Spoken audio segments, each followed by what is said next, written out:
As Amanda said, my name is Stephanie Morgan. I'm Director of Learning Solutions at Bray Leino Learning, and I'm absolutely delighted to be here tonight to talk to you about women on boards.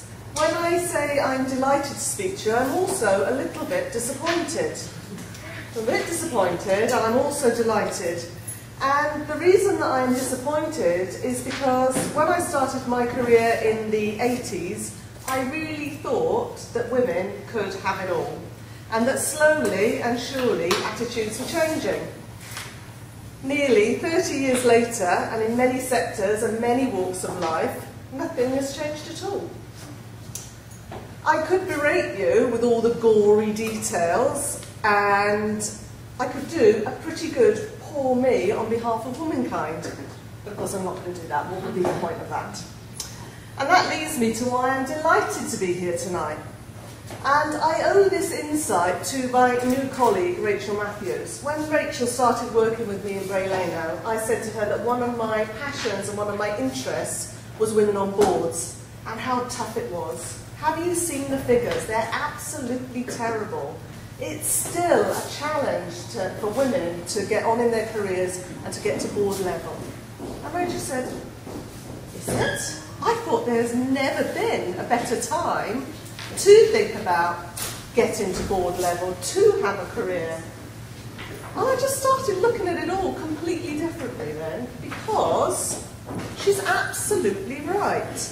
There has not been a better time to start thinking about your career and your life and what your aspirations are. The Lord Davis report, I think, has done us all a big favour. It has definitely raised the profile about women on boards.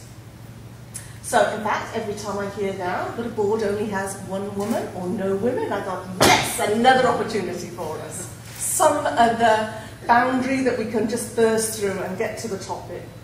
So I'm going to talk to you tonight, and I'm going to share my own personal perceptions and my personal ideas about women on boards.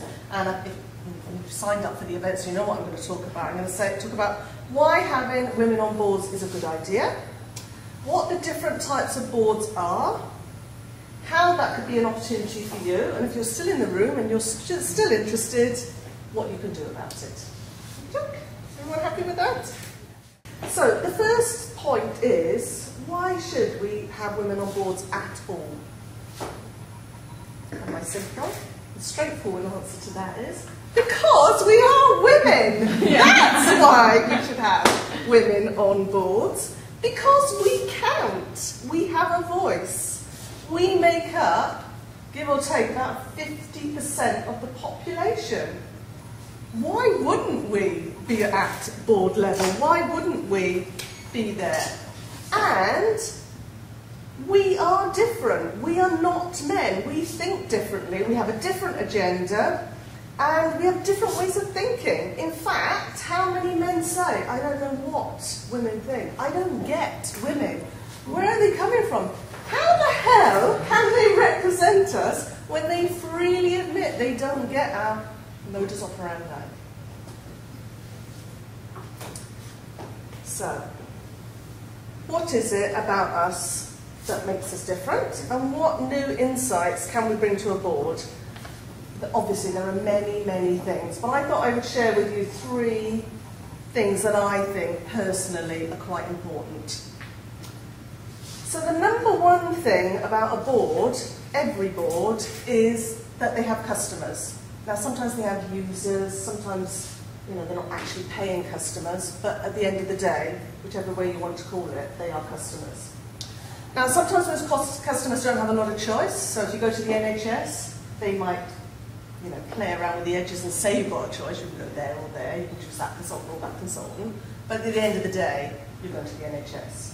So every single board has a customer to some extent. And what are we known for? What are we absolutely brilliant at? What are we? Buying stuff. Pardon? Buying stuff. Buying stuff, absolutely. And why are we good at that? Because the men couldn't be bothered to do it. We've had to hone those skills, and we are really good at being customers. And I'm being a bit flippant about that, but I don't mean to be flippant. I'm really serious. I think as women, we are very good customers. We understand what good customer service is. We understand the buyer's perspective, and we understand the nuances that make a difference to a good customer experience. And frankly, most boards need to understand that and need to take on board those ideas. So I think that's really important. The second thing is, I think as women, we're really intuitive. So by that, I mean that, in my experience, most women are good at people and relationships. And again, I think that's a skill that we've honed over the years. But we can feel and notice the shifts and changes in people. So you've probably been in a meeting yourself where people are extolling the virtues or something, or they're trying to sell an idea, and there's just something about it that just isn't adding up. Sometimes you can't put your finger on it just yet. It might even take you a couple of days or even a week. But you just know, don't you? We can smell bullshit a mile off, can't we? We really can. Now, being on a board is usually all about governance. You need to be able to smell bullshit. You really do if you're going to be on a board. So I think that is a really important attribute and skill that women bring. And the third thing I think is a great thing that women can bring to a board is communication skills.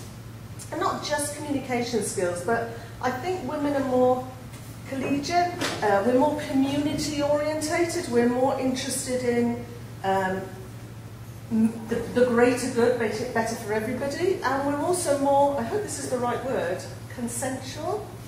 So we care what you think, and we care what you think, and we also care what you think right back there, and we invite that information, and we want to find out what's important to you, and we want to make sure everybody, excuse the pun, is on board. Another great skill to bring to board level. But the bottom line is, the bottom line, statistics show that when you have women on commercial boards, those organisations make more money. What did I mention at the beginning? We count! We make a difference! We really do! So, what is a board? And I ask this question because, more visitors.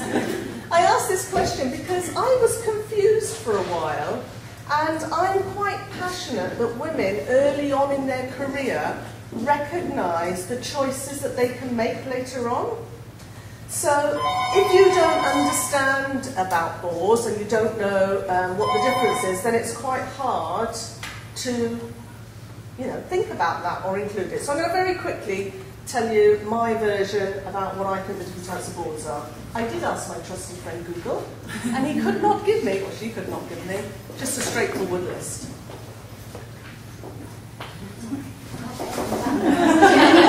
You don't need to do that. Stand tall. Okay then, so what is a board? Well, every limited company has to have legally some directors, a board of directors.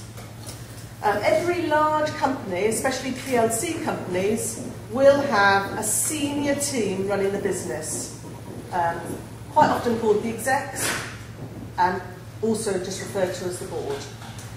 In a PLC, they are answerable to shareholders, and the people who represent the shareholders are the non-exec directors on the external board. So you've got the internal board and you've got the external board.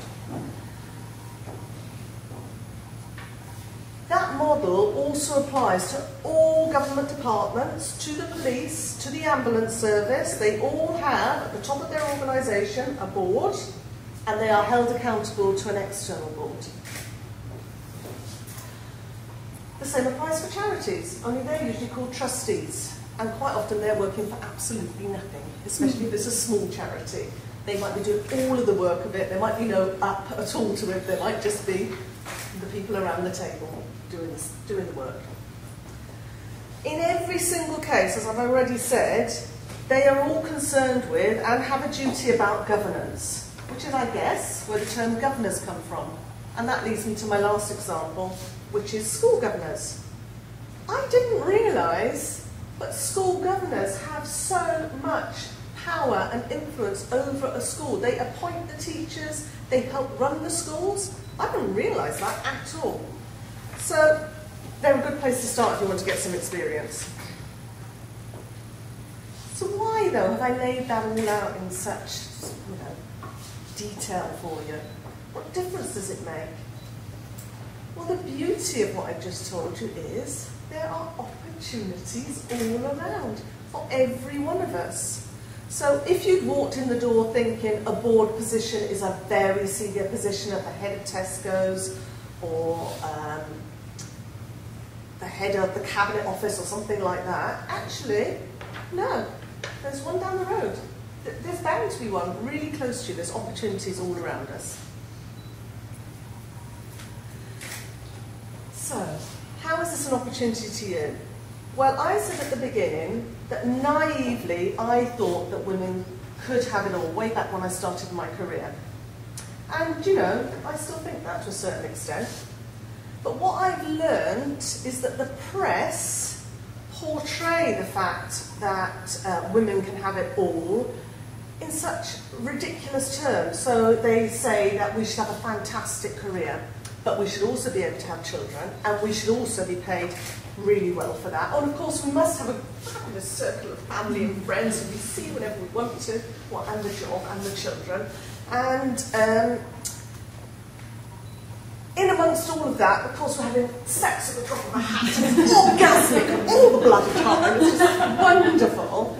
Every different part of the media you see sets us up to think we should be doing all that. My God, let's sexing. I must fit it in.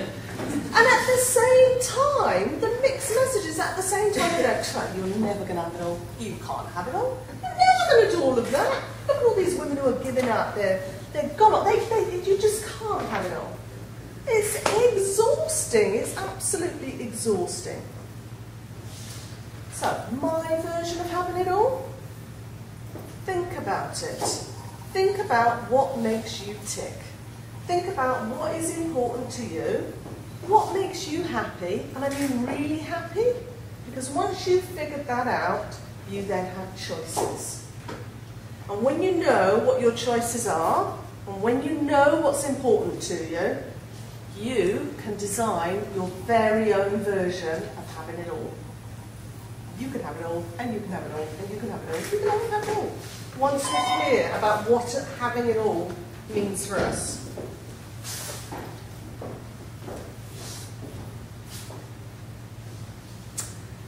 So, the one thing that will help you in all of that, where was I? Well, I'll say the word passion now. So the one thing that will really help you with that is to identify your passion.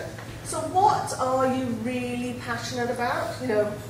When you're not having it all, as per the press way of looking at it, when you slow down and when you think about it, what are you really passionate about? Now, it might be your profession, it might be your children or something to do with your children, or it might be just something as simple as being able to walk regularly on a beautiful, clean beach. It could be anything. We're all individuals, so our passions will all be different. But you know what? Whatever your passion is, there's an organisation out there, there may even be a charity, and guess what? They have all got a board, and they're looking for women like you to come to them with their passion and all your skills and help them achieve the very thing that you're actually interested in. That pretty much is a win-win, I think. Yeah. That is pretty much a win-win. Now, I'm not saying to you that you can just rock up and say, "Hi, I'm a woman and you need me on your board." Of course, I'm not saying that. Each board will want particular skills, knowledge and experience. But if you know what you're looking for and you start researching for what you want, you can start to make informed choices in your career to help yourself. So, for example, if you don't know what governance is after today, you can go and look that up, can't you? If you want to actually feel and experience what governance is, you could apply to be a school governor. There's many schools that are desperate for governors. And I also, because again, I'm passionate about young women understanding that this is an option for them, so I'm passionate about thinking early on about what your options might be. So we all need to recognise that some roles and some careers can be board limiting. So by that I mean, I work with lots and lots of organisations, I meet lots of boards, I meet lots of people who report into boards, I meet lots of people who are victims of boards, I have to say. And what you won't be surprised to hear is every single solitary board I've ever come across has always had a finance director. So if you're in finance, you have got a really good chance of getting on a board if you want to be on a board. Okay? I have never seen a director of policy on a board. I don't think, present company, i.e. me accepted, that I've seen a learning and development director on a board. I might have seen a talent or a head of OD, but it's not often learning and development in its own right is at board level. So if you are interested in a board, when I talked about choices early on, you might just want to think about what choices am I making and am I boxing myself into a corner? I saw the head of HR from the Royal Navy a couple of months ago giving a speech about how well they're doing. Jolly good, they're doing jolly well in the Navy, getting the women in there, getting them on the ships and getting them out there, doing jolly well they are. And he's very pleased with himself. And then he said at the end, of course, because we haven't allowed women in the Navy for that long, we haven't had time to grow our first female admiral. Grow an admiral? What? Run that by me again? Apparently it takes 25 years to grow an admiral. Well, there you go then. What I would hate is in 25 years' time you find, oh bloody hell, I'm still on a bloody tank. I didn't get the experience I needed over here, or the experience I needed over here in order to be an admiral. So when you think, if you are career-minded and this is what you want, then you just might want to plot a few things. So are you still with me? Are you still interested? Might you want to have a place on a board? Well, if you do, then I think there's 3 things that you can do. So the first one is, as I think you've probably made some notes already, start investigating what your options are. What might your career plan look like if that's your end goal? And it doesn't matter to me if you are self-employed or employed. If you're self-employed, then you'll have other things to bring to the party in terms of business enterprise, growth, CBI, and all those sorts of things. And it doesn't really matter where you are in the economy, it applies across the board. And have any of you heard of synchronicity? Have you all read The Secret and things like that? Yeah. If you're on the right path, things will appear. Yes, you're all with me on that? Well, we can recognise it if you see it, if you haven't thought about what the next step might be. So you could, sail straight past 10 synchronistic signs if you don't realise that they may be dots towards your end point. So, investigate what the options are for you is one of my tips. The second one is to identify the skills that you need and start to seek out and grab any opportunity that will help you acquire those skills. If you go online, there are lots and lots of different types of organisation where you can get leadership skills, specific skills for women, board training, governance training, all those things are out there. If you live in Wales, some of that is cheap. You come back with me, you've got space in the car. Not cheap, they're free, sorry, the Welsh government is giving it away. Giving it away! Absolutely giving it away.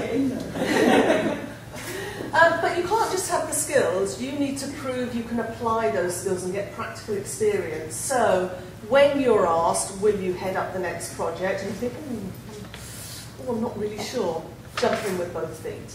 Have a go at it. All you can do is learn and get better, that's all you can do.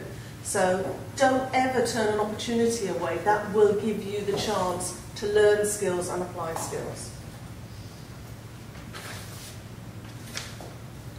And my third and final point, and you might want to write this down because this one is really important and it's perhaps the easiest one. Apply to get on a board, because do you know what? You won't get on one if you don't apply. Apply to every single one that you think you could add something to. Every single one. Because if you don't do that, you won't learn what they need and you won't know how to fill in the application in a way that allows you to demonstrate your evidence. You need to lean in, as our Cheryl says. You need to lean in. You've got to be there if you want to have a chance of being successful. And if you're not successful, get feedback. Find out why you weren't successful. Think about how that applies to you and what you can do differently. So, please, please do apply for any roles that you see that you think will fit you. And ring them up. There's always a phone number for somebody to speak to. Ring them up. Find out what they need. I think my bottom line is, you can have it all, if you want it all. Just find your passion and find a board where you can really make a difference. Thank you.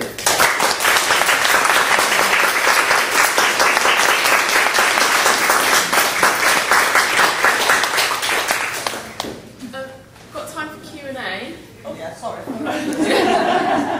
Does anybody have any questions? I've got a question. Oh, good. I really enjoyed your talk, it was great. I used to work in a very male-dominated industry. I used to work in the building industry. And I worked for a company that was predominantly male. And they had a board, of course, it was all men. And I don't think they would have ever have considered a female on their board. What can you do to change the perception that I think still exists in the workplace, that women are equal to men and that they have a right to be on that board as much as a man does? What can you do to change people's perceptions, or a work culture, a company culture? Well, I think there's a couple of things, to be honest, to answer your question, because that was a massive question. That's a massive question. That's my next book, actually. So the first thing I would say is you need to pick your battles, don't you? If you really, truly are in an industry where there is absolutely, you're going to have to be a pioneer and give up your whole life to devote to breaking down those barriers, you need to decide, is that something you want to take on? Because that is pretty tough. Okay, so that's back to choice. If you are in an industry where there are some poor attitudes, then we were already talking about this in the car on the way over. I think authenticity is really important. I think women sometimes think that there's a game to be played, and yes, there is to a certain extent, but there's a part to be played as well. I think we have got so much to bring that if you just forget about the men and do your stuff and do it really well, slowly but surely you will change attitudes. I don't think you should let men off the hook. They don't like it when you question them, but there are ways and ways. So it doesn't have to be a battle. And I think if you've got influencing skills, really good influencing skills, you will work to pick out who your allies would be. That's what men are doing. They know who they need to take down the pub first of all, or go and have a game of golf with first. So you don't need to do it that way. You can do it your way, but you do need to build allies. And I also question the equal thing as well. So because this is what Rachel did for me, she sort of, like, if you truly believe that you've got the right to be there, then you're not thinking about, am I equal to them or aren't I equal to them? It's just like an attitude thing as well. If you think you deserve to be there, you don't see some of the rubbish. Yeah. I mean, one thing that I think makes a difference in terms of respect is questioning skills. So I find a really good question is 1,000 times more powerful than a statement. So if somebody has said something to you and you try to argue with them, or you say, well, I'm not really sure that will work, and I've been in meetings where the women have been making really good points and nobody's listening to them, and like a week later, one of the men says, well, what about this, this and this? And you think, You said that weeks ago. yeah, what was that? But if you turn it into a question, if you say, so, tell me then, exactly how much extra profit will that make? Or, tell me, I don't know, I might have misunderstood you, but if we did this and this, it'll give us what? And when they have to say it back to you, and all of a sudden then you've got new respect. Just as something obvious probably, but they like to look at you differently. Sorry, do you think that planting a seed early is quite a good strategy sometimes? I work for a software industry. I work in the software industry, which is a challenging industry to be working in at the moment, and it's a family-run business, which is so. I'm on a campaign at the moment to persuade them that they need me to be a director rather than general manager. Because for profit reasons, for many other reasons, and because it's what I want to do. You know, I've earned stripes, I've been here 10 years, I've done from the shop floor up, I know that industry, I know our client base. And at one of my last meetings I was like, well, you know, I think, you know, as a starting point we should be talking operations director. And the look of shock on his face that somebody would actually have that conversation and say, this is my ambition, this is what I think is fair. And it was, you know, I was almost taken aback, and I was like, no, I deserve this. And then you sort of let it lie for a few months, and then sort of pick it up again. From your experience, is that a sensible strategy? Or I think it's back to being authentic. If that's your personality, and that makes you feel true and honest and congruent, then why would you not do that? It will feel wrong if you didn't do it. There's many other people who do. I couldn't do that. I wouldn't do that. That wouldn't be my strategy. So I think it's back to being authentic. I do think that some men need to have some time to think about it. Yeah. They really do. So it used to be on. yes, but that's about, to me, that's not really about a man necessarily, because you know, there are many blockers in business. They're not always men. That's about thinking, how good are my influencing skills? What do I know about stakeholders? What do I know about stakeholder strategies? What is my plan to influence that person versus influencing that person? That's a fantastic skill set, and ones that you are continually developing throughout your career. So I'd stop thinking about it in terms of men, because we get that power thing then, don't we? We're trying to put the men down because they're holding, or we feel like they're holding us down. And once you start playing those games, you're on a hiding to nothing. You know, we are professionals, we've got something to give. Let's use some of our skills to influence that and negotiate that, and don't worry about the other stuff.